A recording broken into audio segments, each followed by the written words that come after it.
কি এমন কারণ রয়েছে যার জন্য এই মহিলা নিজের স্বামীকেই প্রকাশ্যে, তাও একেবারে ক্যামেরার সামনে হুমকি দিয়ে বসলেন?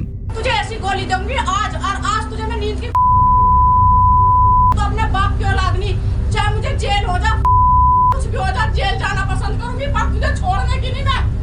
শোনা যাচ্ছে এই মহিলা গাজিয়াবাদের লোনি থানা এলাকার বাসিন্দা, নাম ইশরাত।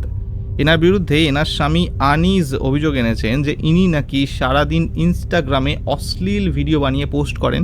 সোশ্যাল মিডিয়া দুনিয়াতেই তিনি মগ্ন থাকেন, বাড়ির কাজকর্ম কিছু করেন না, এমনকি ইনি নাকি একাধিক পুরুষের সঙ্গে গোপনে সম্পর্কও রেখেছেন।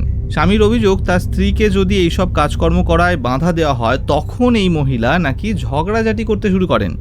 এমনকি ভিডিওতে যেমন দেখা যাচ্ছে এই মহিলা তার স্বামীকে প্রায়শই হুমকি দিয়ে থাকেন। শোনা যাচ্ছে এই দুজনের বিয়ে 2009 সাল নাগাদ হয়েছিল, কিন্তু বিয়ের পর থেকে এই দুজনের মধ্যে এই অত্যধিক সোশ্যাল মিডিয়া ব্যবহার করা নিয়ে ঝগড়াঝাটি হতো।